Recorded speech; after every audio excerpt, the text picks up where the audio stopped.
Imagine ruling the most powerful nation on Earth for centuries, controlling 1/3 of the entire world's wealth, with foreign kings literally begging to trade with you. Now imagine watching it all collapse because of one plant. Not guns, not bombs, not some super weapon. A flower, a single flowering plant brought your entire civilization to its knees. This isn't fantasy. This is the story of how opium destroyed China's greatest empire. In the 1700s, China was the undisputed economic superpower of the world. European monarchs were desperate to get Chinese goods, but the Chinese emperor basically yawned and said, "We don't need anything you barbarians make." Fast forward just 100 years, and China was carved up by foreign powers. Millions of its people were addicted to drugs, and its 2,000-year-old imperial system was crumbling. This is how it happened. Hey, quick thing before we start. If you actually listen to these regularly, hit like or subscribe. I always wonder where everyone's at, so comment your city and what time it is. Weird to think some of you are having breakfast in England while I'm recording this at night, here in the States. Alright, let's head back to Qing Dynasty China. But hold on, get comfortable first. I mean it. Fix your pillows, grab that blanket. This one's worth settling in for. The year is 1800. Dawn breaks over Canton harbour in southern China. Your eyes crack open to darkness inside the small room you've rented near the waterfront. The overwhelming smell of salt water, spices, and humanity drifts through the window. Outside, the sound of shouting merchants, creaking wood, and clanging metal fills the air as ships from across the world unload their goods. Unlike your modern memory foam mattress, you're lying on a wooden platform with a thin mat that does absolutely nothing to cushion your aching back. It's already hot, humid as hell, and you haven't even gotten up yet. You're in Canton, the only Chinese port where foreign merchants are allowed to trade, and let me tell you, there's no place on earth with more money flowing through it right now than this city.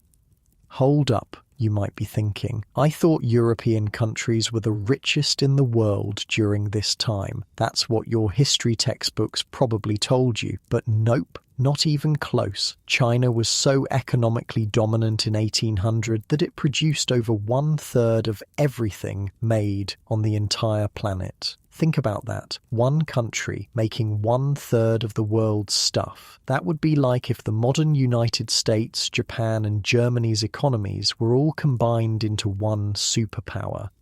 European merchants were literally begging to be allowed to trade with China, and China's response? Basically, yeah, we're good, thanks. The Chinese emperor viewed the Western kingdoms as barbarian states with nothing of value to offer the Middle Kingdom. But what about all their cool inventions? Well, from China's perspective, they'd invented pretty much everything worth inventing already. Paper, Chinese. Printing, Chinese. Gunpowder, Chinese. Compass, Chinese. Porcelain so fine you could see through it. Silk so luxurious, European nobility would bankrupt themselves to own it. All Chinese. When foreign merchants arrived in Canton, they weren't treated as equals. They were barely tolerated, and the trading system was set up to keep it that way.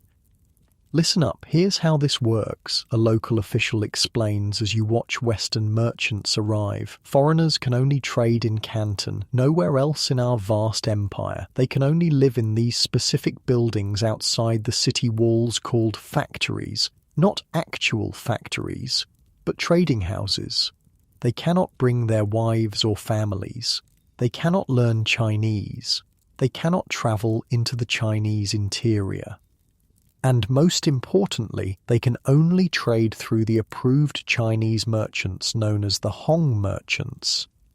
The most powerful of these Hong merchants is a man named Hao Kwa, and oh my god, this guy is rich, not just wealthy, not just successful businessman rich, we're talking the richest man on the planet rich. His personal fortune is estimated at around $26 million, which doesn't sound that impressive until you realise that's like multiple billions in today's money. The dude literally had rooms filled with silver. During a fire in 1822, witnesses described rivers of silver flowing through the streets as Hauqua's vaults melted in the flames. You're at the harbour watching a British East India Company ship unload, and you spot him, Hauqua, dressed in elegant silk robes, directing his army of clerks and assistants. His hands are clasped behind his back as he watches crates of silver being carried off the ship. "That's how the trade works," whispers a merchant standing next to you. "We bring silver, they give us tea, silk, and porcelain." It seems like a simple enough system. Europeans and Americans want Chinese luxury goods, especially tea, which had become an absolute obsession in England. The Chinese don't want European goods in return, so the Westerners pay in silver. The problem for the Western traders is that this arrangement is draining their treasuries dry. "We can't keep shipping all our silver to China," the merchant continues. "England's running out of the bloody stuff." You can see the frustration on the faces of the British traders. They're making money selling Chinese goods back home, but the trade imbalance is unsustainable. They need something the Chinese will buy, and that's where our story really begins, because the British found something that would turn this entire system upside down: opium.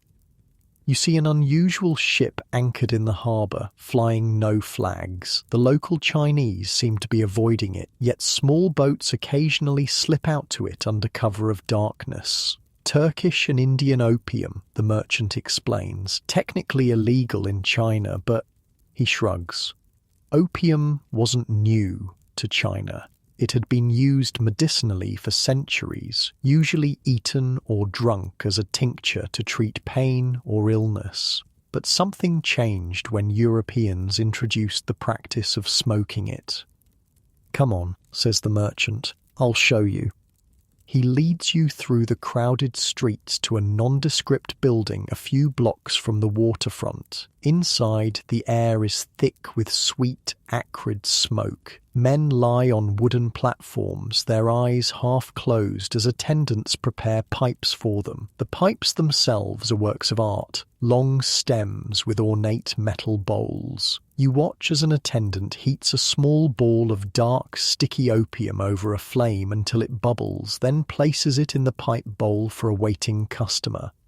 "One puff and your troubles fade away," the merchant says. "2 puffs and you're floating, 3 and you're in paradise." What you're witnessing is the beginning of something catastrophic. At this moment, opium is still primarily smoked by the wealthy elite. Government officials, rich merchants, men of leisure, it's a luxury drug, a status symbol, but that's about to change.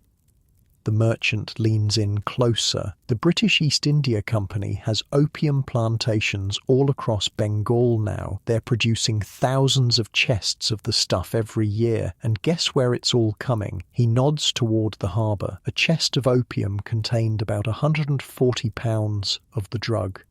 In 1800, around 4,500 chests were being imported to China.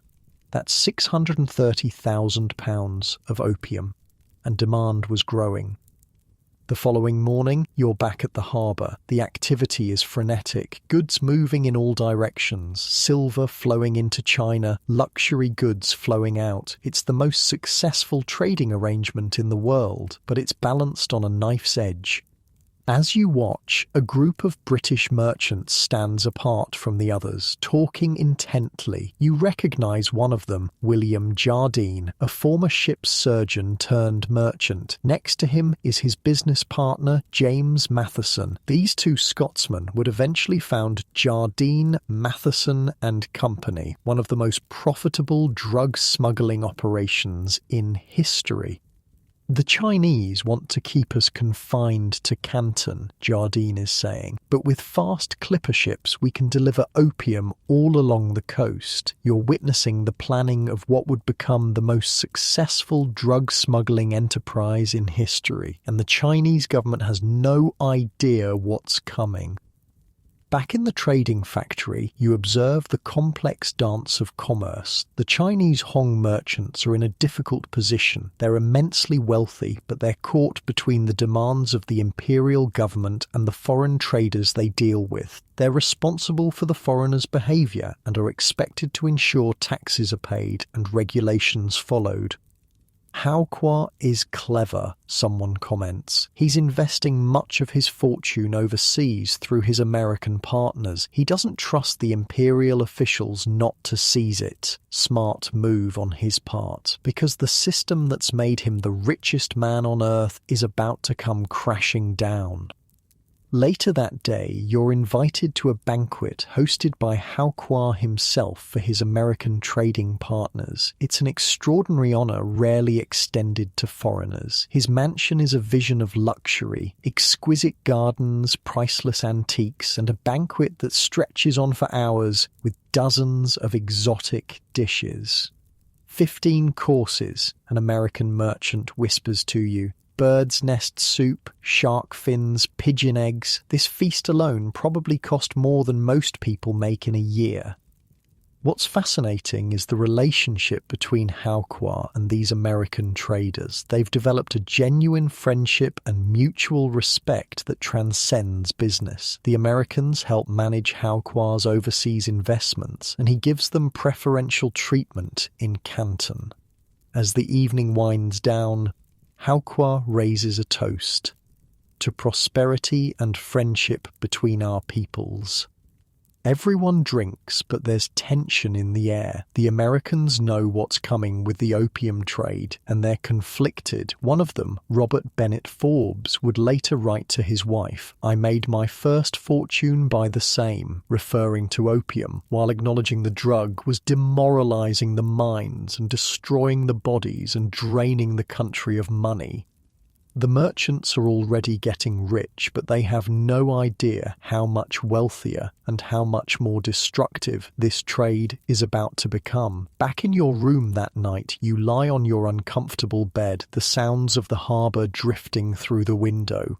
You've witnessed Canton at the height of its glory, the centre of global trade, where the world's wealth flows through the hands of merchants like Hao.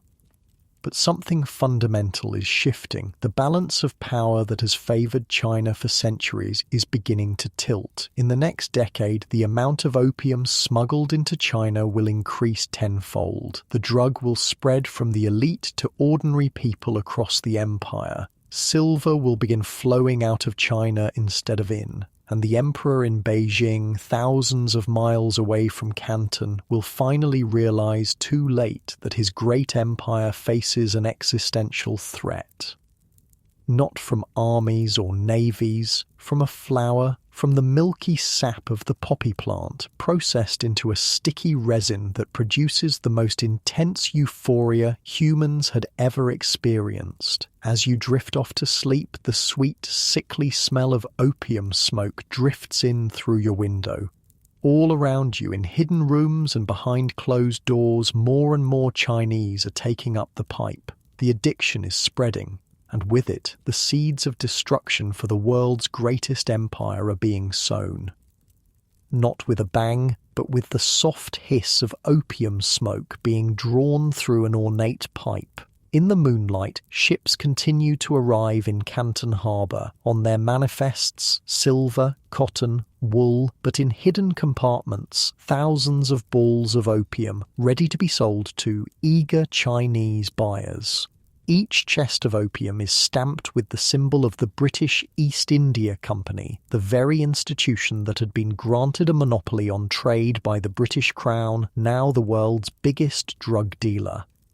You close your eyes, the humidity making it hard to sleep, thinking about how something as simple as a trade imbalance and a flowering plant is about to change the course of human history. Tomorrow, Canton will wake up and continue its business, unaware that the entire system is about to collapse, unaware that this golden age of Chinese prosperity is coming to an end.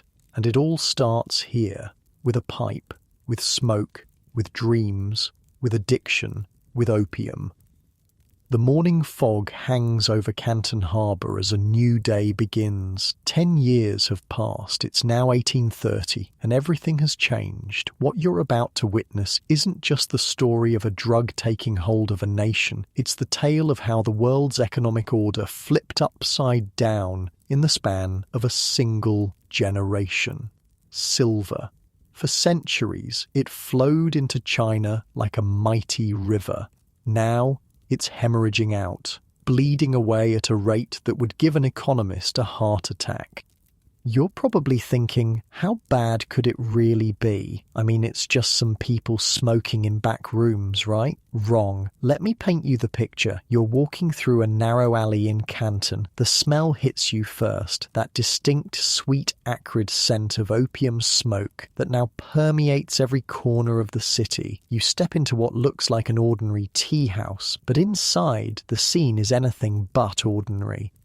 The room is dim, illuminated only by small oil lamps. The air is thick with bluish smoke that hangs in layers. On wooden platforms covered with bamboo mats lie dozens of people, not just the wealthy merchants and officials you saw a decade ago. Everyone, and I mean everyone.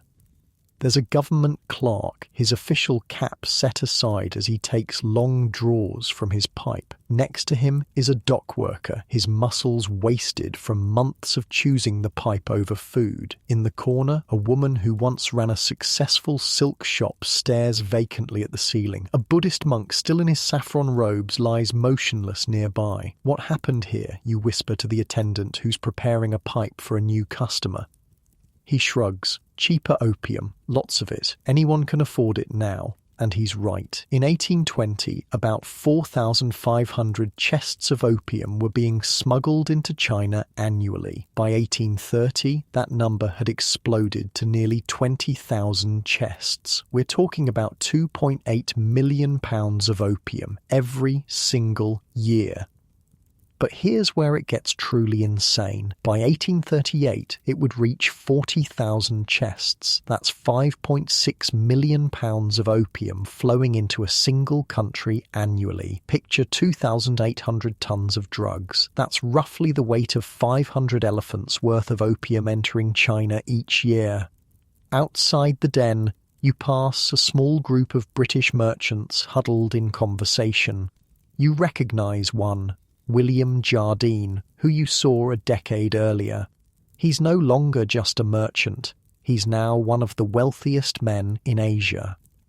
The new clipper ships are magnificent, he tells his associates. 32 days from Calcutta to Linton Island. The Chinese patrol boats can't touch us. His partner, James Matheson, nods in agreement. We've got warehouses full on Linton now. The local smugglers take it from there.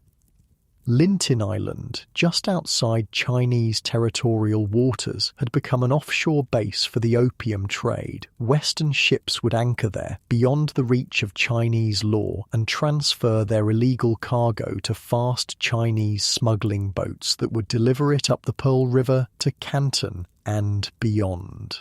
It's like they invented DoorDash for drugs, you might be thinking, and honestly, that's not far off. But the real genius, or evil, depending on your perspective, of the Western opium merchants wasn't just their smuggling network, it was how they solved their original problem, the trade imbalance.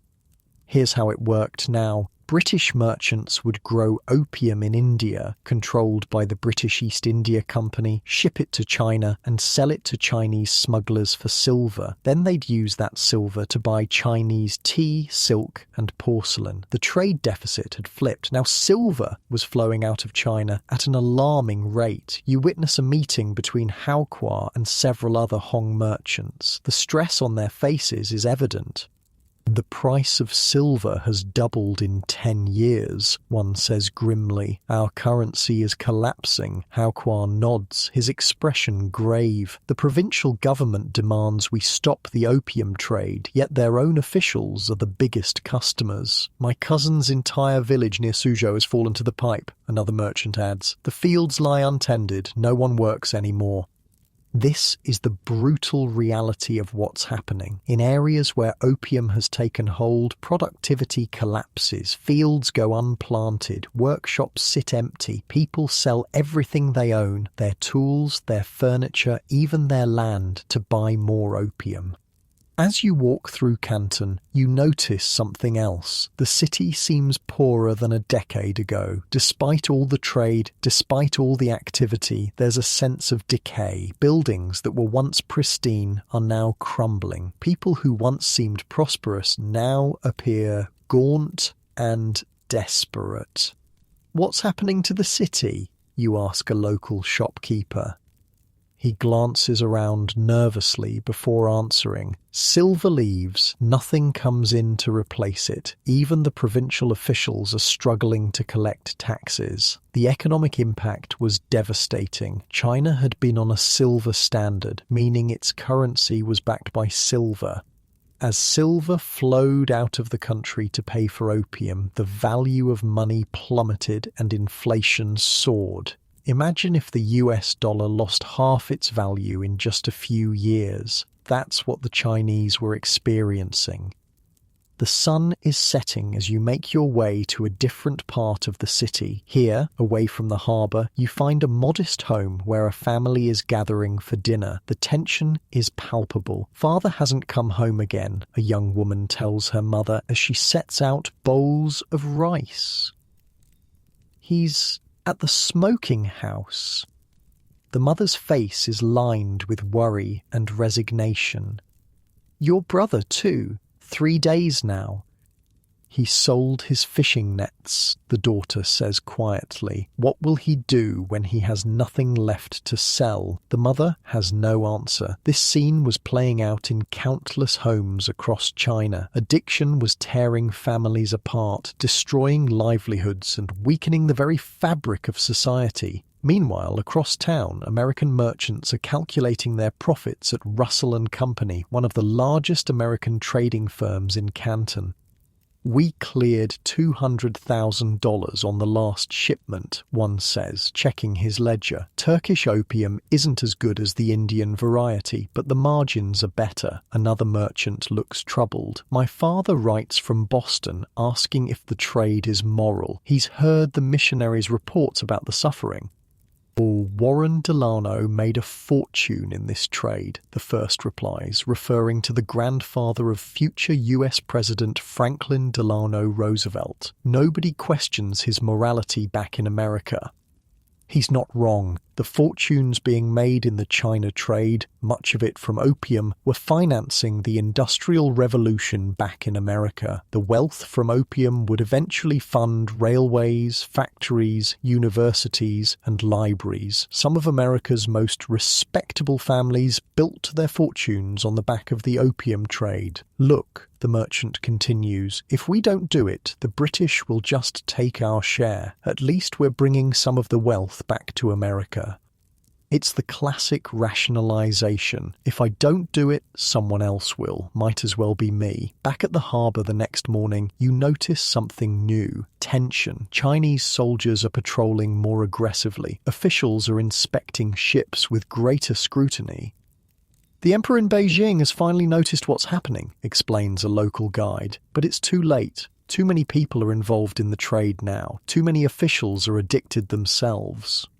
This was the terrible irony. By the time the imperial government in Beijing fully understood the extent of the crisis, many of the officials tasked with solving it were themselves addicted to opium. Imagine asking alcoholics to enforce prohibition. That's essentially what was happening. You've wandered into a tea house near the waterfront. The customers here are a mix of locals and foreign merchants. In one corner, you overhear two Chinese scholars in animated conversation. The barbarians bring poison and take our silver, one says bitterly, and our own people help them do it. What do you expect? Replies his companion. When I was a district magistrate in Jiangsu, my superior was smoking 3 pipes a day. How can we enforce the law when the law enforcers themselves are addicted? The first scholar leans forward. Do you know what I heard? In some villages in the interior, they're growing poppies now. Our own people growing the poison on our own soil. This was a new and frightening development. Domestic opium production was beginning in China itself, particularly in the southwestern provinces. It was still small compared to imports, but it was a sign of how deeply the opium economy had penetrated. Across the room, a group of British merchants are having drinks. One gestures toward the Chinese scholars. They blame us, but it's their corrupt officials who allow the trade to flourish, he says. We're just businessmen meeting demand. Exactly, his companion agrees. Nobody forces them to smoke. It's their choice. Their choice, a third merchant repeats, though he doesn't meet anyone's eyes as he says it. The hypocrisy was stunning. Back in Britain, opium was regulated and available only as medicine. The idea of opium dens operating openly in London would have been scandalous. Yet the same merchants who would have been outraged by such establishments at home were perfectly happy to profit from them in China. As evening falls, you find yourself near the waterfront again. A small Chinese smuggling boat is preparing to leave, loaded with goods. Where are they going? You ask a nearby porter. To meet the foreign ships anchored at Linton, he explains. They'll bring back opium. Aren't they afraid of getting caught? The porter laughs. The patrol boats? They're paid to look the other way. If one captain decides to actually enforce the law, the smugglers just wait until his shift ends. That night, from the window of your room, you watch as dozens of small boats slip out of the harbour under cover of darkness. They'll return before dawn, laden with chests of opium that will make their way to dens and private homes throughout Canton and the surrounding countryside. The next morning brings news. An imperial edict has arrived from Beijing. The emperor is demanding stronger action against the opium trade. You're in a tea house when you overhear local officials discussing it. The emperor doesn't understand, one says. If we truly cracked down, half the city would rise up in withdrawal pains. And where would we get the money to pay our troops, adds another. Tax collection is already down by half because of the silver crisis. This was the central problem. The opium trade had become so entrenched, so fundamental to the economy of southern China, that stopping it would cause immediate pain, both physical for the addicts and economic for everyone else. Yet allowing it to continue meant watching the country's wealth drain away and its people succumb to addiction. Later that day, you happen upon a Western doctor treating patients in a small clinic near the factories. Most of his patients are Chinese, many showing symptoms of opium addiction. The physical effects are devastating, he tells you between patients. Chronic constipation, loss of appetite, wasting of muscles. But the worst is the dependency. Once addicted, the body can't function without the drug. The withdrawal is excruciating, vomiting, diarrhea, unbearable pain. Can they recover, you ask? The doctor sighs. Some do, with proper care and support, but most don't have that luxury, and the temptation to relapse is everywhere. As night falls on Canton, the cycle begins again. Smuggling boats slip out to meet the foreign ships. Opium dens fill with customers seeking escape. Silver changes hands, gradually flowing out of China coin by coin, tael by tael. In a luxurious merchant house, Haokua sits alone, writing letters to his American partners about investments overseas. Even he, the richest man in Canton, can see what's coming. The system that made him wealthy is beginning to collapse. He's moving his money out while he still can.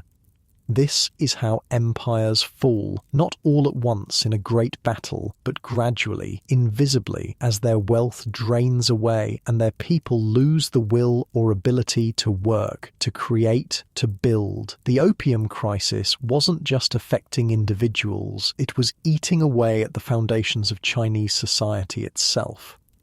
As you drift off to sleep that night, the sounds of Canton seem different than they did a decade ago. There's an edge of desperation to the city now. The confident hum of the world's greatest trading port has been replaced by something more frantic, more unstable.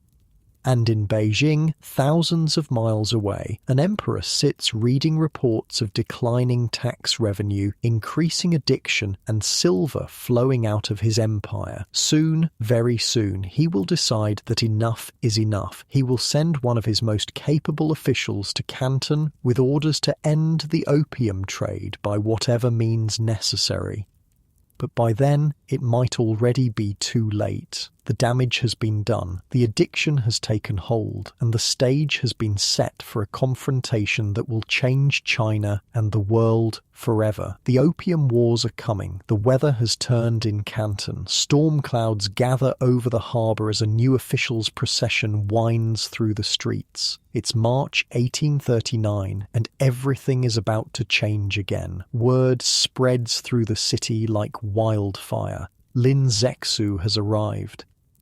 Lin Zexu, the emperor's chosen one, his most trusted official, sent with a single mission: end the opium trade. At any cost, you're standing in the crowd as his procession passes. Banners wave, drums beat, and imperial guards clear the way. At the centre of it all is a sedan chair carried by 8 men. Through the silk curtains, you catch a glimpse of the man who's about to shake the foundations of the greatest drug trade in history. Commissioner Lin isn't what you expected. He's not a fierce warrior or imposing figure. He's a scholar, a 54-year-old civil servant known for his incorruptible character and brilliant mind. But there's something in his expression, a steel-hard determination that sends chills down your spine. "He looks ordinary," whispers someone next to you, but they say even the most corrupt officials tremble when he arrives in their district. "The emperor chose well," another replies. "If anyone can stop the foreign poison, it's Lin." The crowd's reaction is mixed. Hope mingles with fear, because everyone in Canton knows what's coming: confrontation. After decades of allowing the opium trade to flourish, the imperial government has finally decided to act, and not with half measures or easily bribed local officials. This time they've sent their best. Later that day, you're sipping tea in a shop near the foreign factories when you overhear British merchants discussing the new arrival. "This Lin fellow has quite the reputation," one says nervously. "They call him the Iron-Handed Commissioner." "Bah!" scoffs another. "We've seen these crusaders before. A few well-placed bribes and he'll look the other way like all the rest." The first merchant shakes his head. "I've heard this one's different, incorruptible, and he has the emperor's full backing." "What's the worst he can do?" asks a third. "They need our trade too badly to risk any real action." Oh, how wrong they were. Within days of his arrival, Lin makes his intentions crystal clear. He orders the arrest of Chinese opium dealers, shutters smoking dens across the city, and demands that foreign merchants surrender all their opium stocks. The foreign community is stunned. This isn't the usual posturing they've grown accustomed to. This is deadly serious. You're near the harbour when you witness something extraordinary. Local officials leading a prominent Chinese opium dealer to the public execution ground. The man is weeping, begging for mercy, but there is none to be found. Commissioner Lin has decided to make examples of major dealers. "Holy shit," mutters an American merchant standing nearby. "He actually executed him right in front of the factories." This wasn't just for show. Within 2 weeks of his arrival, Lin has arrested over 1,700 Chinese dealers and confiscated thousands of opium pipes. Addicts are rounded up and forced into improvised treatment centres. The city is in turmoil. But the biggest shock comes when Lin addresses the foreign merchants directly. He issues an ultimatum: surrender all opium within 3 days or face severe consequences. To drive his point home, he has the factories surrounded by Chinese troops. "He can't be serious," you overhear one British merchant say to another. "There must be 20,000 chests in the harbour, worth millions of pounds sterling." "Jardine got out just in time," his companion replies. "Sailed for London last month, left Dent and the rest of us to deal with this mess." That evening, you find yourself in a meeting of the foreign merchants. The atmosphere is tense. Charles Elliot, the British Superintendent of Trade, is trying to maintain calm, but panic is setting in. "Gentlemen, I advise compliance," Elliot says. Commissioner Lin appears quite determined. "Surrender millions in property," a merchant shouts, "without compensation. It's robbery." "Better than the alternative," another counters. "He's threatened to cut off our trade entirely, maybe worse." The room erupts in argument. Some want to stand firm, believing Lin is bluffing. Others are ready to give in, fearing for their lives and livelihoods. What these merchants don't realise is that Lin has come prepared for resistance. He's studied the foreigners carefully. He's even written a letter to Queen Victoria herself, appealing to her moral character. "I've heard that in your honourable country the smoking of opium is strictly forbidden," his letter reads. "Since it is not permitted in your own country, then even less should you let it be passed on to harm other countries. How can you bear to make profit from harming others?"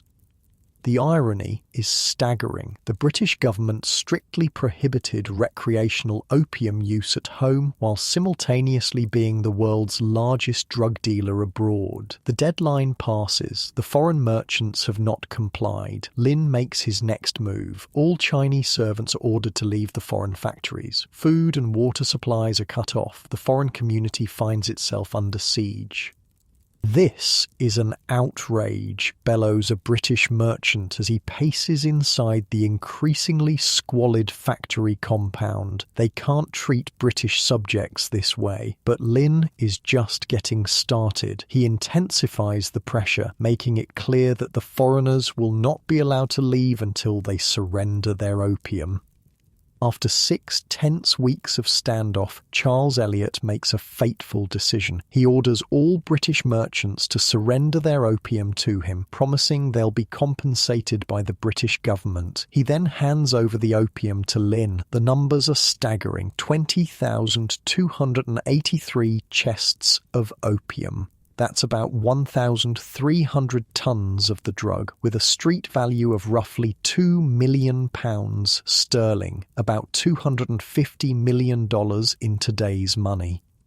Now comes the most dramatic moment of all. Instead of keeping the opium or selling it, Lin orders its complete destruction. You're among the witnesses to what happens next. At a beach near the village of Yunnan, just outside Canton, workers construct huge trenches lined with stone.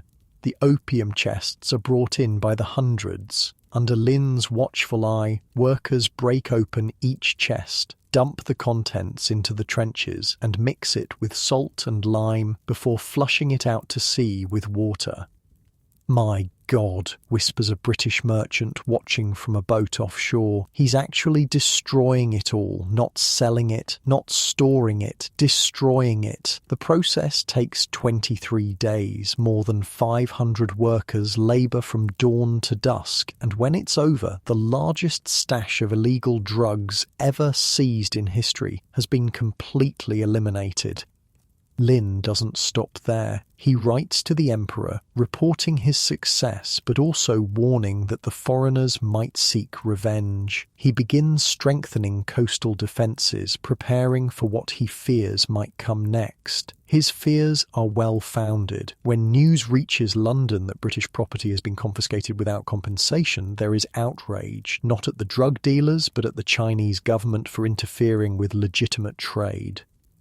The British Foreign Secretary, Lord Palmerston, is particularly incensed. The Chinese, he declares, must be taught that they cannot injure British subjects with impunity. Back in Canton, the foreign merchants are seething. They've been humiliated, confined to their factories, and forced to surrender valuable property. But more than that, their profitable trade has been disrupted. This cannot stand, Jardine tells his business associates back in London. The Chinese must be taught a lesson, preferably with British warships. Jardine and other merchants begin lobbying the British government for military action against China. They frame it not as a defence of the drug trade, but as a matter of national honour and free trade principles. Meanwhile, Lin Zexu believes he's won. The opium has been destroyed. The message has been sent. Surely now the foreigners will obey Chinese law. How wrong he was. The destruction of the opium at Human was not the end of the crisis. It was merely the spark that would ignite a much larger conflagration. You're in a tea house near the waterfront when you overhear Chinese merchants discussing the situation. Commissioner Lin is a great man, one says. He did what no one else dared to do. But at what cost? Asks another. The foreign barbarians are angry. There's talk of warships coming. Let them come, says the first. What can their tiny kingdom do against the might of the Celestial Empire? This was the fatal miscalculation. The Chinese still believed they were the centre of the world, the greatest power on earth. They had no idea how far they'd fallen behind militarily. Meanwhile, Hao Kwa and the other Hong merchants find themselves in an impossible position. They're expected to control the foreigners, but have no real power to do so, and now they're being held personally responsible for the crisis. You witness Hao Kwa in conversation with Commissioner Lin. Even the richest man in Canton bows deeply before the Emperor's representative. The foreigners speak of war, Hao Kwa says quietly. Their warships have steam engines and iron hulls. Our junks cannot match them. You've grown too fond of these barbarians, Lin replies sharply. The Emperor's will is clear. No more opium. If they bring war, we will crush them as we have crushed barbarian invasions for thousands of years. Hao Kwa doesn't argue further, but his expression speaks volumes. He knows something Lin doesn't. The balance of power has shifted. China is no longer the technological and military superpower it once was. As summer turns to fall in 1839, tensions continue to rise. Small skirmishes break out between British and Chinese ships. Each side blames the other for provocation. You're on the waterfront when a Chinese official reads an imperial edict. All trade with Britain is suspended. The British factories are to be closed. This is it, says a merchant standing next to you. War is coming. And he's right. Back in London, Lord Palmerston has convinced Parliament to send an expeditionary force to China. Officially, it's to protect British lives and property. Unofficially, it's to force China to compensate the opium merchants and accept British trade on British terms, including the opium trade. As 1839 draws to a close, you notice a change in Canton. The Chinese are preparing for war, coastal defences are being strengthened, troops are drilling, new cannons are being installed along the waterfront. But there's something else too, a sense of uncertainty. Deep down, many Chinese officials suspect they're not ready for what's coming. You're sitting in a small restaurant when you overhear two Chinese naval officers talking quietly. I've seen their ships, one says, iron-sided steamers with guns that can fire explosive shells. Our wooden junks won't stand a chance. Don't say such things, the other warns. It's defeatist talk. Commissioner Lin would have you reported. The first officer leans closer. I'm not being defeatist. I'm being realistic. We're not ready for this fight. This was the tragedy unfolding. Lin Zexu, for all his moral clarity and determination, didn't understand what he was up against. He believed China's size and historical greatness would prevail against what he saw as a small island nation of barbarians. The British rely on China for tea, Lin wrote to the Emperor. Without our tea, they would develop eye infections and their economy would collapse. They need us more than we need them. It was a fundamental misunderstanding of the global situation. Britain was no longer a minor kingdom seeking trade privileges. It was becoming the world's dominant industrial and naval power. As the year ends, you witness one last meeting between Hao Kuo and his American trading partners. The mood is somber. War is coming, Hao Kuo tells them. The British have already decided, but Commissioner Lin doesn't see it. "What will you do?" asks one of the Americans. Hao Kuo sighs. "What can I do? I am caught between the Emperor's hammer and the British anvil. I've moved as much of my wealth overseas as possible. Now I can only wait and hope some of my businesses survive what's coming." The Americans exchange glances. They've already decided to remain neutral in the coming conflict. American ships will continue to trade with China even as British warships bombard Chinese ports. "This didn't have to happen," one of the Americans says quietly. "If we hadn't brought the opium, if not you, someone else would have," Hao Kuo replies. "The desire for profit is the same in all men, east or west. As 1839 gives way to 1840, the die is cast. British warships are already en route to China. The first shots of what will become known as the First Opium War are about to be fired." And Commissioner Lin? His determination remains unshaken. He continues to arrest opium dealers, strengthen defences, and prepare for a confrontation he believes China can win. "We have right on our side," he tells his officers. "The Celestial Empire has stood for thousands of years. We will not bow to barbarian demands to poison our people." His moral clarity is admirable. But in the coming war, moral clarity will prove no match for explosive shells and steam-powered warships. The greatest drug bust in history, the destruction of 20,000 chests of opium at Yunnan, was supposed to end the opium crisis. Instead, it triggered a chain of events that would accelerate China's decline and change the balance of power in Asia for the next century. As you watch Chinese troops drilling on the waterfront, their spears and matchlock muskets gleaming in the winter sun, you can't help but wonder if they have any idea what's coming. They're preparing to fight a war from the previous century, not understanding that warfare itself has been transformed by the Industrial Revolution. The same technological gap that allowed Britain to mass-produce opium in India and transport it efficiently to China would now be turned to military purpose, and against that industrial might, even the largest empire on Earth would find itself helpless. The stage is set, the British are coming, and China is about to learn a terrible lesson about how the world has changed while the Middle Kingdom remained isolated behind its walls of tradition and pride.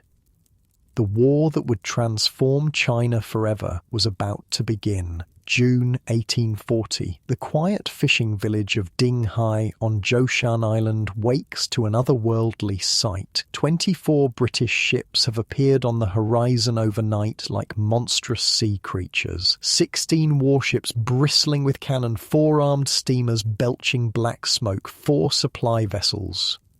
The Chinese coastal defenders stare in disbelief. They've never seen ships that can move without sails, never witnessed vessels made of iron instead of wood, never imagined cannon that can fire explosive shells over distances their own guns can't hope to reach.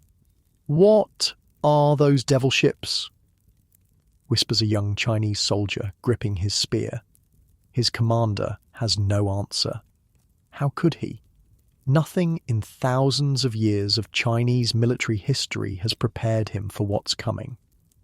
You're witnessing the beginning of the First Opium War, watching from a fishing boat offshore as the British fleet takes position. What's about to unfold isn't just a battle, it's the violent collision of two worlds, one clinging to ancient traditions, the other transformed by the Industrial Revolution. The outcome was written before the first shot was fired.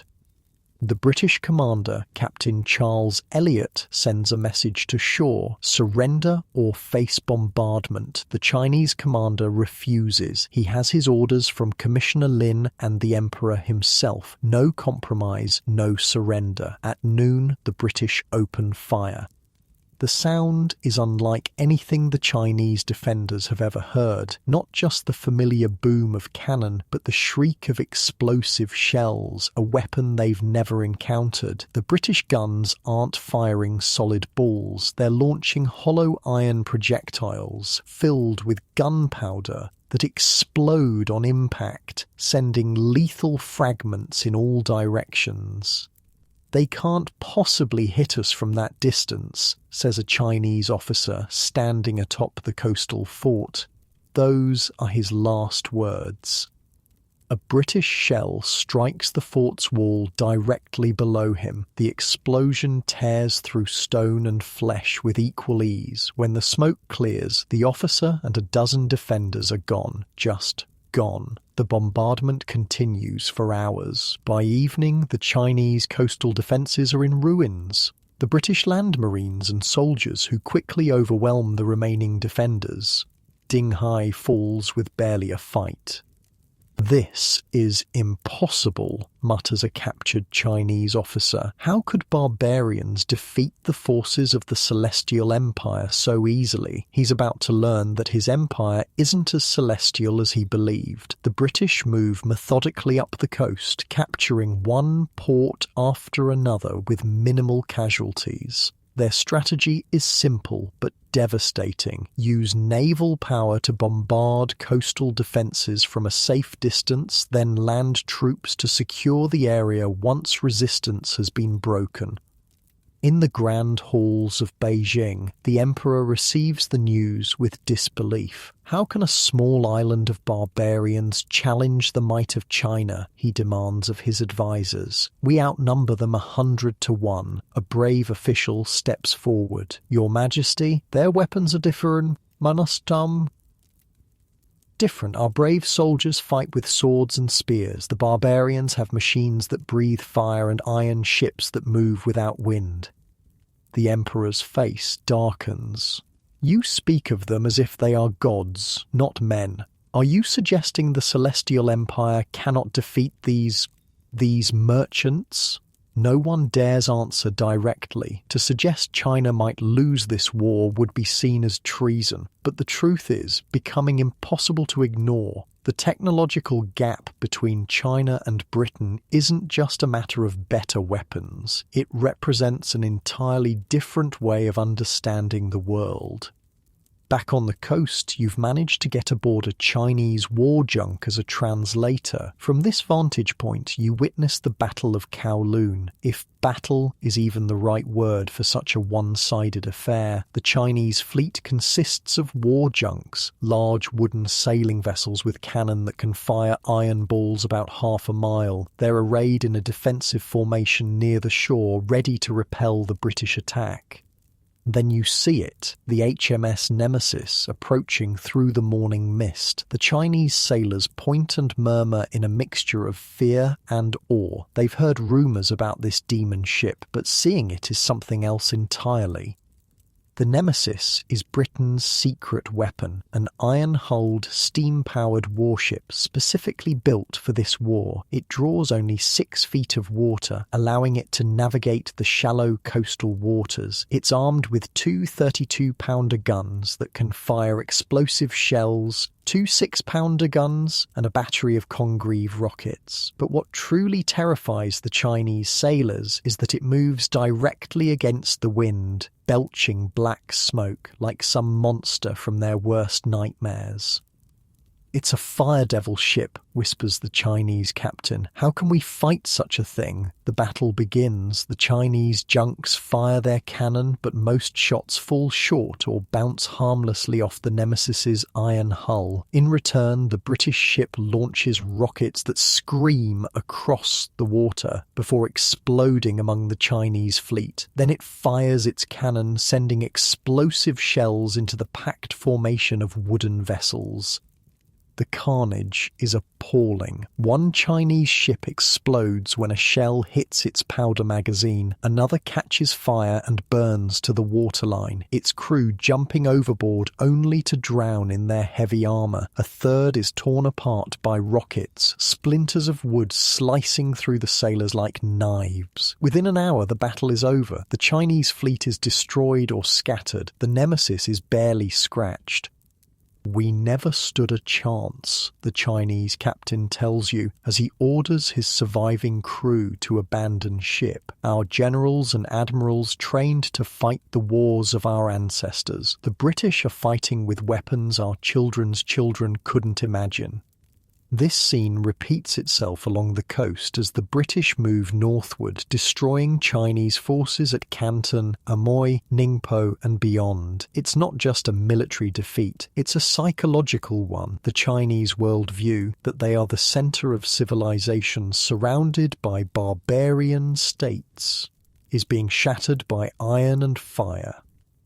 By January 1841, the British have blockaded the Pearl River and effectively cut off Canton from the sea. Commissioner Lin, who had been so determined to end the opium trade, finds himself blamed for provoking a war China cannot win. The emperor, needing a scapegoat, dismisses him from his post and sends him into exile. Lin was too harsh with the barbarians. You overhear an imperial official telling another in Canton, "Now we pay the price for his pride."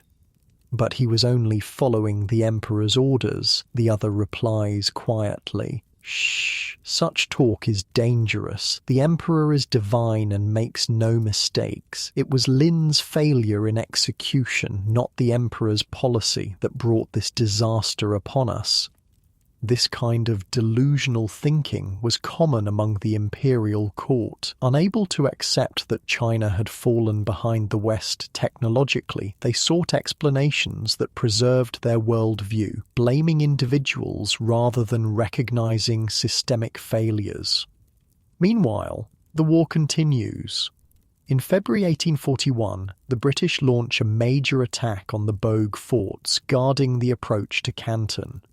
These are China's strongest coastal defences, with hundreds of cannon and thousands of troops. You watch the battle from a hillside overlooking the forts. The Chinese have positioned their guns well, with overlapping fields of fire covering the narrow channel. If any attack could be repelled, surely it would be here. The British begin their assault at dawn, but instead of a frontal attack, they land troops on the hills behind the forts, a basic flanking maneuver that somehow the Chinese commanders never anticipated. While the Chinese guns point uselessly out to sea, British soldiers attack from the rear. "They're behind us," a Chinese officer shouts in panic. "How did they get behind us?" By noon, the British flag flies over the forts. Over 400 Chinese soldiers lie dead. British casualties, 38.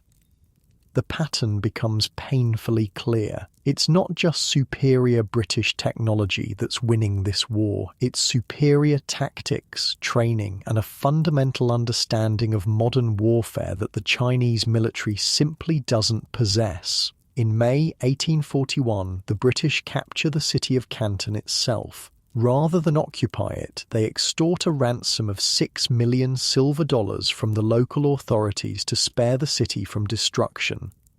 The payment is made. The British withdraw to their ships, but the message has been sent. China's greatest trading port can be taken or spared at the whim of foreign powers. You're in a tea house in Canton when news arrives that the British fleet has sailed north, carrying the war into new territory. The locals are both relieved and humiliated. "At least they're gone," says one merchant.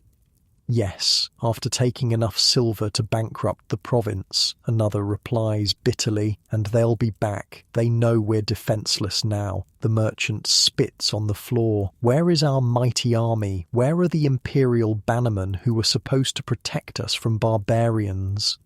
An old man in the corner speaks up. I fought the Mongols as a young man. We had the same weapons they did. Bows, swords, spears, man against man. But these British, they don't fight like men. They fight like demons with fire and thunder. How can flesh stand against such things?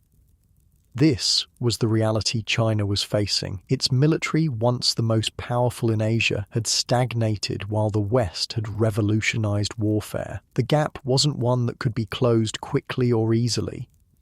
The British fleet continues north, attacking and capturing key coastal cities. Ningpo falls in October 1841. Hangzhou follows. By June 1842, British ships have reached the Yangtze River, China's great waterway and the heartland of the empire. This was unprecedented. No foreign power had penetrated so deeply into China in centuries. The psychological impact was devastating. If the British could sail up the Yangtze with impunity, nowhere in China was truly safe.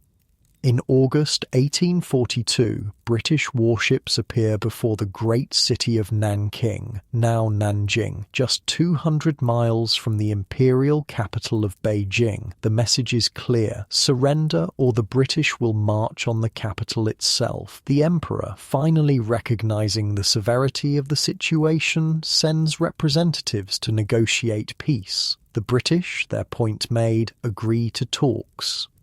What follows is the Treaty of Nanking, the first of what the Chinese would later call the unequal treaties that carved up their nation for foreign interests. You're present as Chinese and British officials gather aboard the HMS Cornwallis to sign the treaty. The contrast between the two delegations is striking. The British are confident, even casual, knowing they hold all the cards. The Chinese officials are solemn, their faces masks hiding their humiliation. The terms are read aloud. China will pay an indemnity of 21 million silver dollars, an astronomical sum that would cripple the imperial treasury. Hong Kong Island will be ceded to Britain in perpetuity, the first Chinese territory to be taken by a foreign power. 5 ports, Canton, Amoy, Foochow, Ningpo, and Shanghai, will be opened to British residents and trade. British citizens in China will no longer be subject to Chinese law, but will instead be governed by British law, a concept known as extraterritoriality that effectively places them above local authority. And though not explicitly stated, the opium trade will continue unhindered. As the Chinese officials apply their seals to the document, one turns away, unable to hide the tears streaming down his face. 2,000 years of history, he whispers to a colleague, and we are the ones who must sign away the emperor's sovereignty. The British, for their part, see the treaty as quite reasonable. They could have demanded much more, perhaps even the overthrow of the Qing dynasty itself. Instead, they've settled for terms that secure their commercial interests while leaving the Chinese government intact. A most satisfactory conclusion, the British plenipotentiary Sir Henry Pottinger declares after the signing. Britain and China can now look forward to an era of peaceful and mutually beneficial trade. The Chinese don't share his optimistic view. For them, the Treaty of Nanking isn't the end of a conflict, but the beginning of what they will come to call the Century of Humiliation, a period when China, once the centre of the world, is reduced to a semi-colonial state carved up by foreign powers.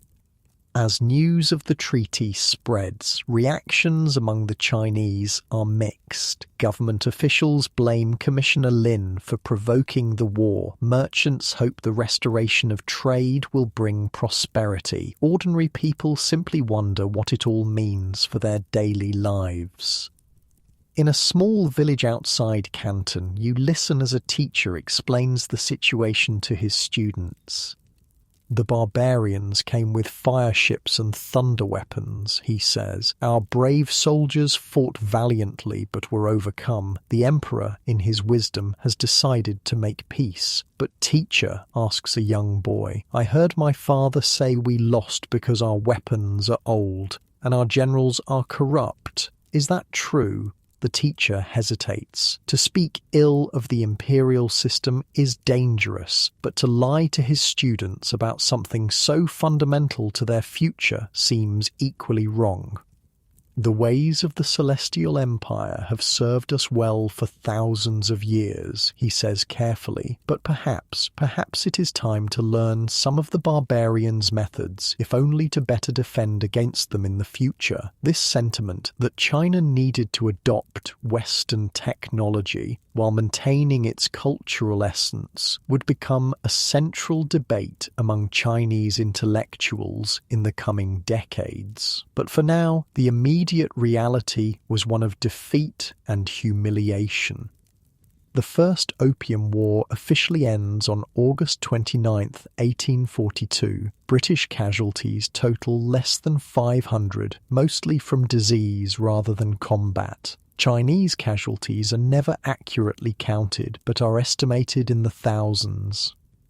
More significant than the human cost is the psychological one. China's image of itself as the center of civilization has been shattered. Its military, once feared throughout Asia, has been exposed as obsolete. Its government, claiming the mandate of heaven, has been forced to submit to barbarian demands.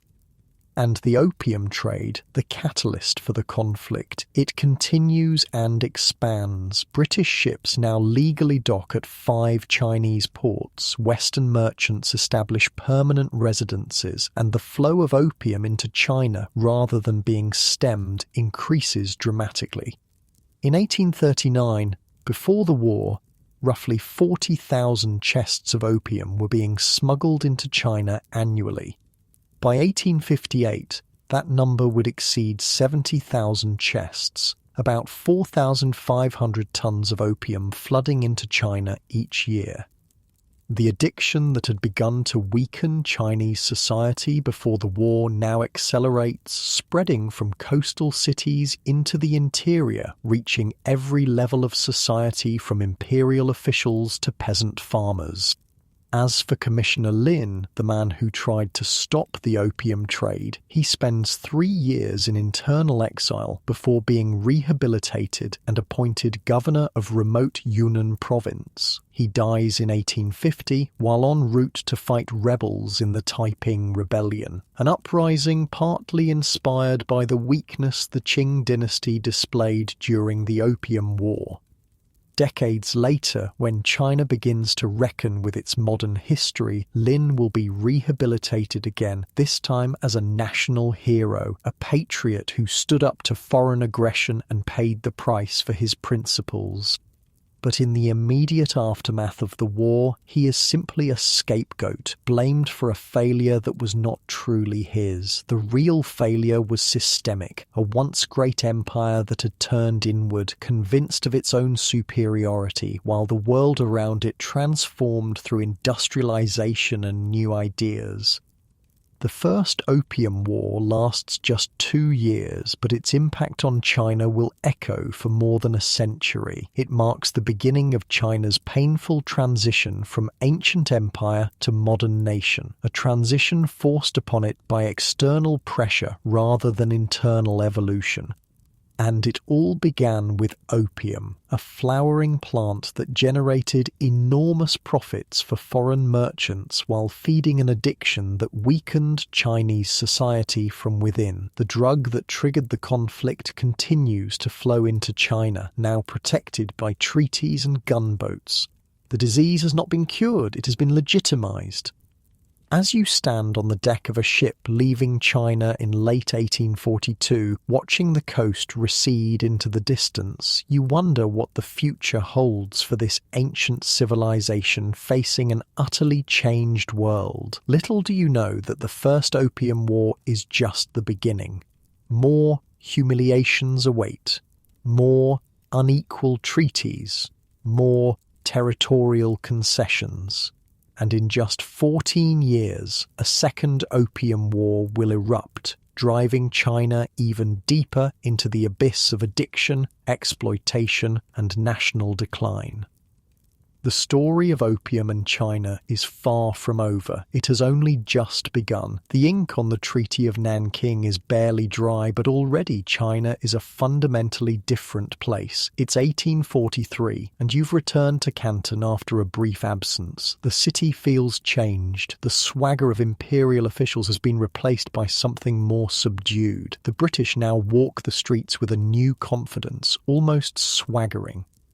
"They act like they own the place," mutters a Chinese merchant as a group of British traders stroll past without bothering to acknowledge the locals. And I suppose now they do. His resentment is justified. The Treaty of Nanking might have ended the fighting, but it's done something far more damaging than any cannonball could. It's pierced the heart of how China sees itself.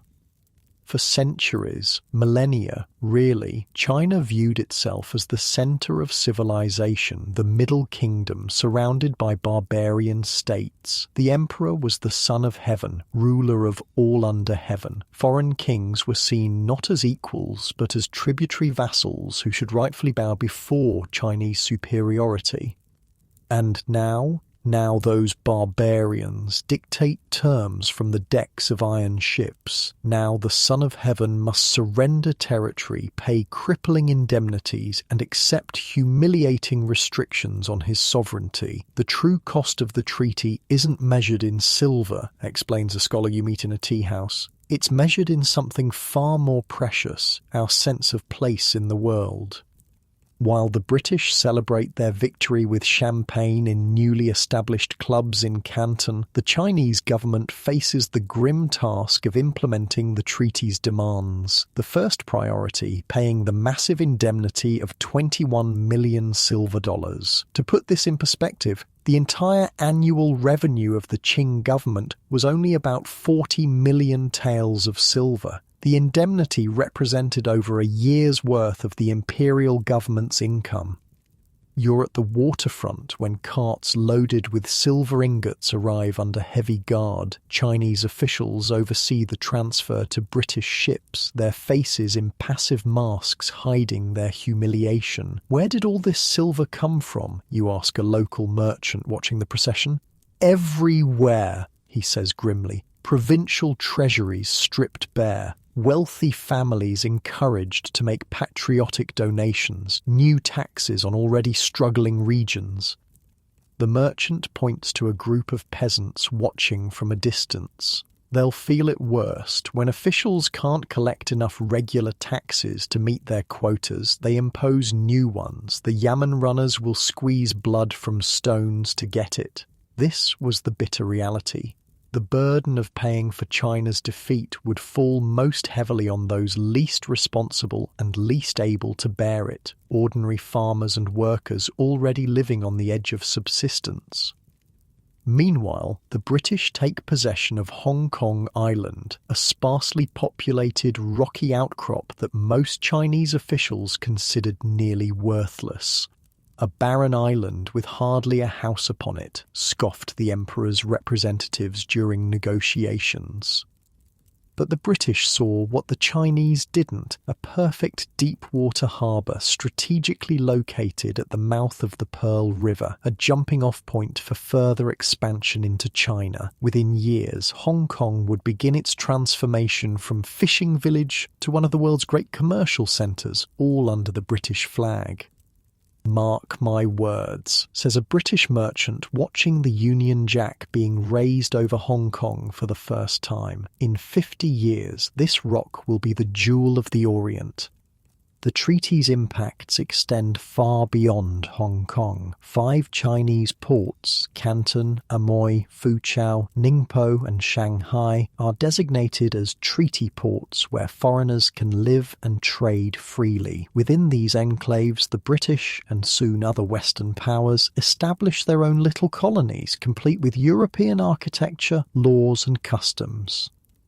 You visit Shanghai in 1845, just a few years after it becomes a treaty port. The transformation is already stunning. Where once stood Chinese shops and homes, Western trading houses now dominate the waterfront. Union Jacks and other foreign flags fly above imposing new buildings constructed in European styles. It's like they cut out a piece of London and dropped it here, remarks a Chinese companion showing you around.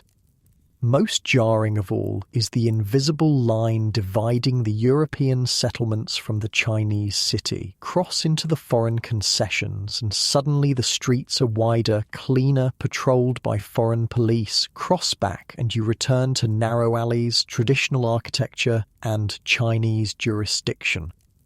But even that jurisdiction is now limited by one of the treaty's most humiliating provisions: extraterritoriality. Western citizens in China are not subject to Chinese law. If they commit crimes, even against Chinese victims, they can only be tried by their own consular courts under their own laws. A British sailor killed a Chinese porter last week, your companion tells you as you walk past a British police station. Drunk, ran him down with a cart. If a Chinese had done that to another Chinese, he'd be executed. But the sailor, 3 months in jail, then sent home. They call that justice. This two-tier legal system creates a sense of untouchability among foreigners and deep resentment among the Chinese. Incidents of foreigners abusing their privileged status become common, each one further stoking Chinese anger. But perhaps the most devastating consequence of the treaty isn't written explicitly in any of its articles, it's what's not written. Any prohibition on the opium trade, after fighting a war ostensibly to stop British merchants from selling opium, China now finds itself unable to prevent the very trade that started the conflict. In fact, the opium trade doesn't just continue after the war, it explodes. By 1850, annual imports have nearly doubled from pre-war levels to about 50,000 chests. By 1858, they'll reach 70,000 chests. What was once smuggled under cover of darkness now arrives openly at the treaty ports, protected by British gunboats and the threat of renewed conflict if Chinese officials interfere.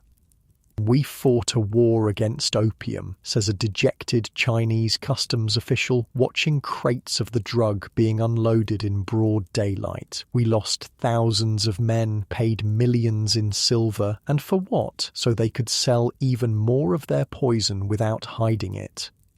The human cost is visible everywhere. Opium dens multiply across China, no longer confined to coastal cities, but spreading inland along trade routes. Addiction rates soar. Productivity plummets in regions where opium use becomes endemic. Families are devastated as breadwinners spend their income on the drug rather than food or necessities.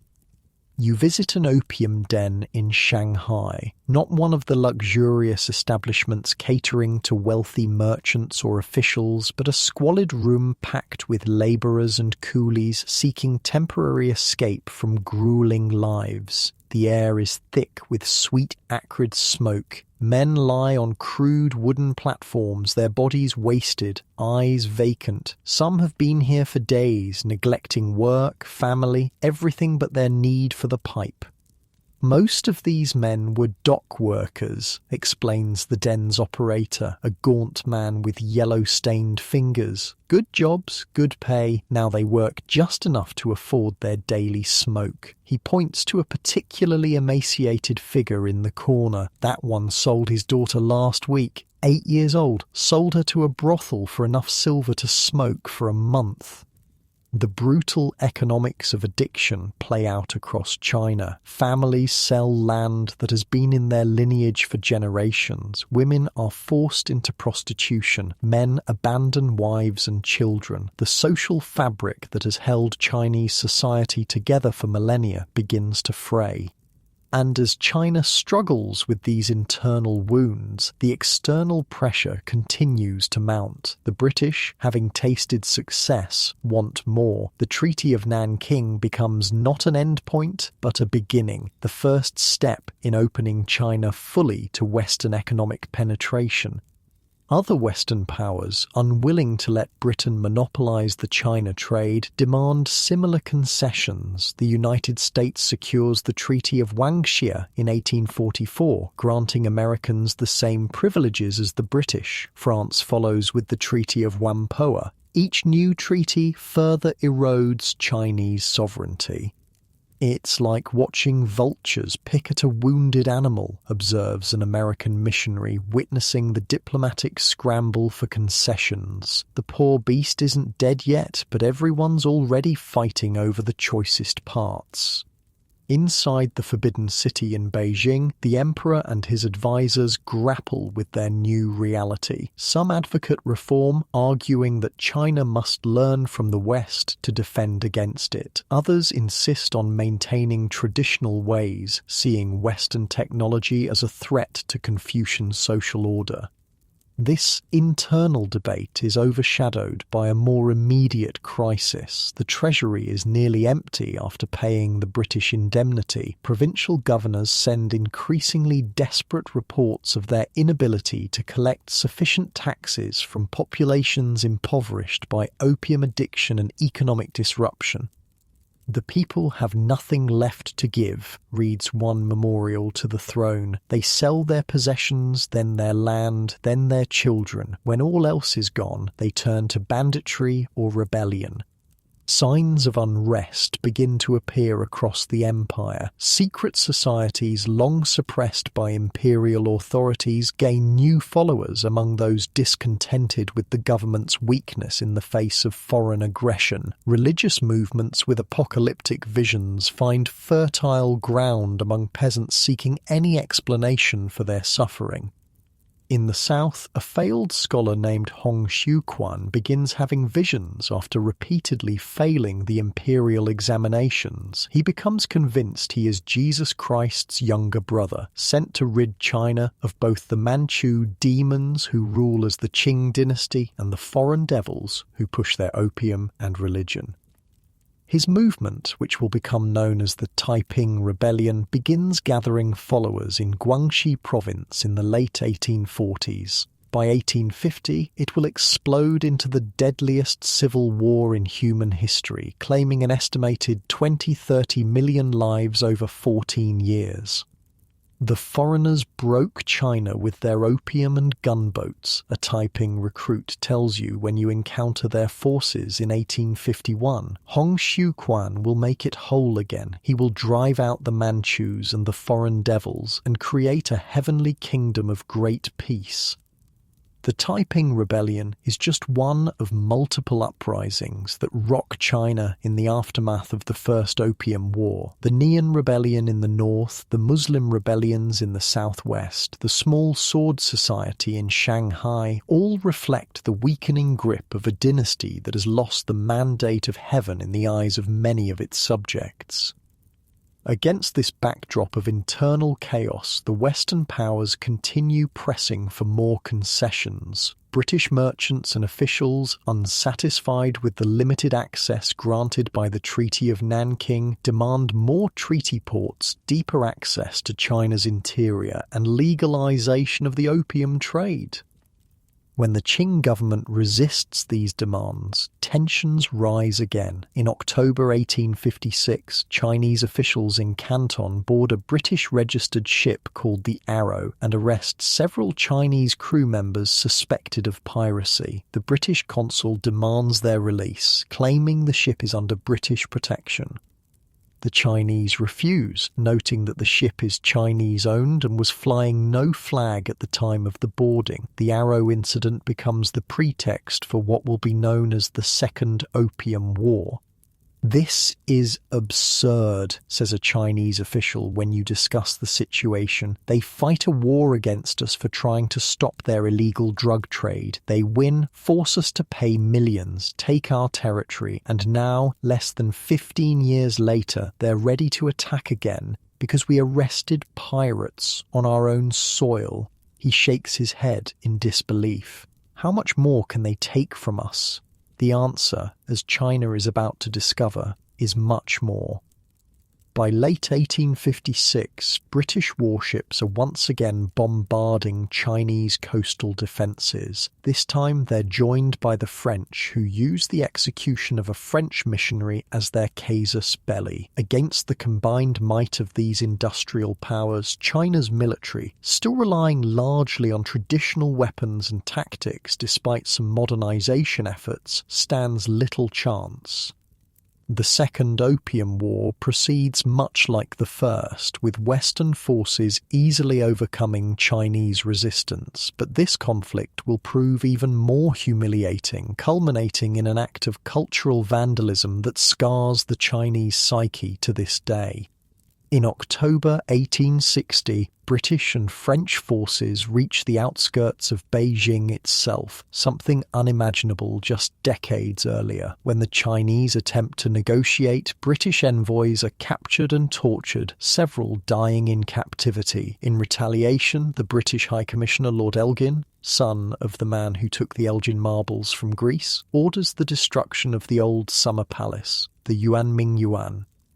The Yuan isn't just any palace, it's the crown jewel of Chinese architecture and art, a vast complex of exquisite buildings, gardens, and priceless artifacts accumulated over centuries. It's to China what Versailles is to France or the Vatican to Italy, a cultural treasure of incalculable value. Over 3 days, British and French troops systematically loot the palace, taking anything portable of value, then burn everything that remains. 200 years of Chinese cultural heritage go up in flames. I had never witnessed such scenes of destruction, writes a French officer present at the looting. One could walk only on precious objects. When news of the destruction reaches the Chinese public, the psychological impact is devastating. It's not just a military defeat or a political humiliation, it's a direct attack on Chinese civilization itself, a statement that even China's greatest cultural achievements are not worthy of respect or preservation. The Treaty of Tientsin and the Convention of Peking that end the Second Opium War impose even harsher terms than the Treaty of Nanking. 10 more ports are opened to foreign trade. Foreigners gain the right to travel in the interior of China. Christian missionaries receive protection for their activities. The opium trade is explicitly legalized. The indemnity dwarfs that of the First War, further draining Chinese resources. And perhaps most symbolically painful, foreign diplomats gain the right to reside in Beijing itself, the sacred capital that had been largely closed to barbarians for centuries. The Son of Heaven must now receive representatives of foreign powers as equals. A final repudiation of the tributary system that had placed China at the center of its world. By 1860, China has been transformed from the self-proclaimed center of civilization to a semi-colonial state carved into spheres of influence by foreign powers, its economy distorted by opium, its government weakened both externally by unequal treaties and internally by rebellions. And all of this, the wars, the treaties, the cultural destruction, the social disintegration, can be traced back to those first chests of opium that began flowing into Canton in the late 18th century. A plant, a flower, a drug, the catalyst for the fall of the world's oldest continuous civilization. You stand at the Shanghai waterfront in 1860, watching yet another shipment of opium being unloaded from a British vessel. The drug that was once smuggled in under cover of darkness now arrives openly, protected by international treaties and Western gunboats. A Chinese scholar stands beside you, his expression a mixture of sorrow and resignation as he watches his country's poison being delivered. When future generations write the history of the fall of the Qing dynasty, he says quietly, let them remember it began not with a revolution or a great battle, but with smoke, with dreams, with weakness that spread like a disease through our veins until we could no longer stand upright in the world. He turns to look at you, his eyes clear and piercing despite the destruction around him. Remember what you have witnessed here. Tell others, for this is how empires truly fall, not all at once with a great crash, but slowly, day by day, choice by choice, weakness by weakness, until one day you look up and realize that what once seemed eternal has vanished like morning mist. As night falls over Shanghai, lamps are lit in countless opium dens across the city. Thousands of smokers seek their nightly escape from a reality that grows more unbearable with each passing year. The sweet, acrid smell of opium hangs in the air like an invisible fog, binding the city in shared dreams and shared destruction. And somewhere in the Forbidden City, an emperor who claims the mandate of heaven sits surrounded by luxury, increasingly irrelevant to the forces shaping his nation's fate, as China slides further into what will be known as its century of humiliation. The Opium Wars are over. The Greater War, China's struggle to reclaim its sovereignty, rebuild its strength, and redefine its place in a world transformed by industrialization, has only just begun, and the shadow of the poppy will hang over this struggle for decades to come. The year is 1875. 15 years have passed since the Second Opium War ended. You're travelling through Yunnan province in southwestern China, far from the treaty ports and foreign concessions of the coast. But even here, in this remote mountainous region, you can't escape the legacy of opium. The hillsides, once covered with rice paddies and vegetable plots, are now blanketed with a different crop. Fields of poppies stretch as far as the eye can see, their delicate pink and white flowers belying the devastation they represent. "Beautiful, aren't they?" says your local guide, gesturing toward the flowers. "Terrible, but beautiful."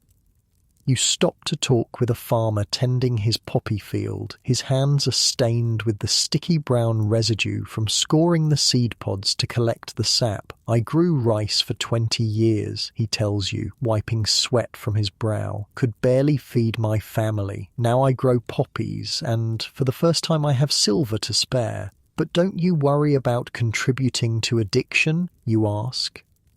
The farmer looks at you with tired eyes. "The foreign devils brought the poison to China. They got rich. Why shouldn't Chinese farmers have a share? Besides," he adds quietly, "if I don't grow it, someone else will." This is the cruel irony of what's happened in the decades since the Opium Wars. Having failed to keep foreign opium out, China has begun producing its own. By the 1870s, domestic production has overtaken imports. By the end of the century, China will produce 85% of the opium consumed within its borders. "The foreigners succeeded beyond their wildest dreams," explains a provincial official over dinner that evening. "They didn't just addict our people to opium, they addicted our economy to it."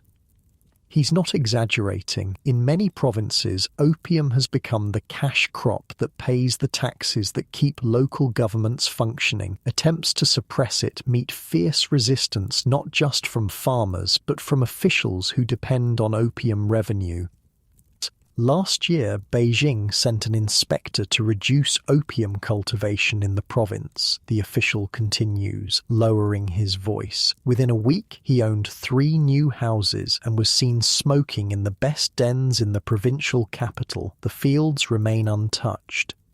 This corruption extends throughout the system. The Qing dynasty, once the world's most powerful empire, now struggles to control even its own officials. The central government issues edicts that are ignored in the provinces. Reforms are announced but never implemented. Modernization efforts start and stop, hampered by lack of funds and entrenched resistance. Meanwhile, the Western powers, having opened China's doors through the opium trade, now walk through them with impunity. They're no longer content with treaty ports. They want railways, mines, factories, the economic colonization of China. You travel to Shanghai in 1880 and find a city transformed. The humble fishing village of a century earlier has become a booming international metropolis dominated by foreign interests. The Bund, Shanghai's waterfront, is lined with imposing European-style banks, trading houses and consulates. The streets are patrolled by police from multiple countries. Signs in English, French and German are more prominent than Chinese characters. "This isn't China anymore," says a local merchant as you walk along the Bund. "This is a piece of Europe built on Chinese soil." He points across the Huangpu River to the old Chinese city. Its traditional buildings and narrow streets are stark contrast to the international settlement. "That's where most Chinese live," he says. "Crowded, poor, still struggling with opium. Meanwhile, the foreigners grow rich on our trade, our labour, our land." This pattern repeats itself across China. Foreign concessions in treaty ports become islands of Western privilege amid Chinese poverty. Western businesses operate under advantageous treaties that Chinese competitors can't match. Western missionaries spread Christianity, undermining traditional beliefs. Western ideas challenge Confucian orthodoxy, and beneath it all, opium continues its work, weakening the social fabric, draining wealth and reducing productivity. By the 1890s, the carving up of the Chinese melon, as diplomats callously term it, accelerates. Russia seizes influence in Manchuria, Germany takes Shandong, France claims parts of the southwest, Britain expands from Hong Kong into the new territories.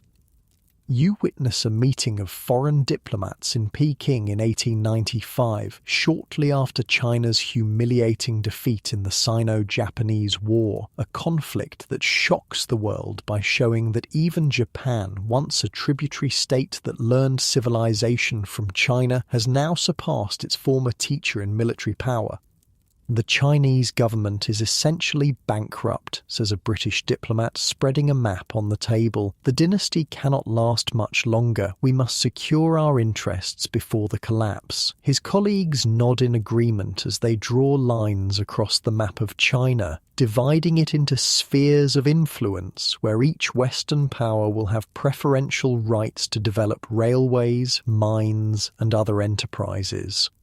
"What about the Chinese people?" asks a junior diplomat new to his posting. "Don't they have any say in this?" The others laugh. "My dear boy," says a senior French representative, "China ceased to have a say in its own affairs the moment it lost the Opium War. Everything since has merely been confirmation of that fact." This carving up of China represents the culmination of what began with those first chests of opium. A sovereign nation has been reduced to a geographical space where foreign powers compete for advantage, its government too weak to resist, its people too divided and demoralized to unite in opposition. But beneath the surface, something is stirring. A new generation of Chinese intellectuals, many educated abroad or in Western-style schools, begins to question not just foreign domination, but the imperial system itself. They see the Qing dynasty not as the victim of Western aggression, but as its enabler through corruption, incompetence, and failure to modernize. In tea houses and universities, in secret societies and overseas communities, they debate China's future, reform or revolution, constitutional monarchy or republic, westernization or Chinese essence with Western techniques. One young student puts it bluntly, "The foreigners shot their way in with cannons. We must build our own cannons to shoot them out again." The simmering discontent boils over in 1900 with the Boxer Rebellion, when rural militias rise up against foreign influence, particularly missionaries. Initially supported by the Qing court under Empress Dowager Cixi, the rebellion becomes yet another disaster when a multinational force of 20,000 troops from 8 nations crushes the poorly armed Boxers and occupies Peking.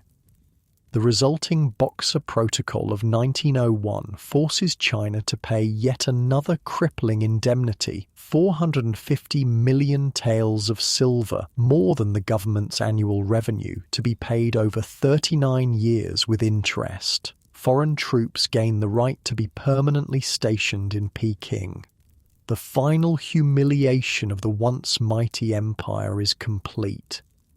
You're in Shanghai in 1909, talking with an elderly tea merchant who has lived through the entire century of humiliation. Despite his 80 years, his mind remains sharp, his memory clear. I was a boy when the first Opium War began, he tells you, sipping his tea with a slightly trembling hand. I remember the pride we felt, the certainty that the barbarians would be driven back into the sea.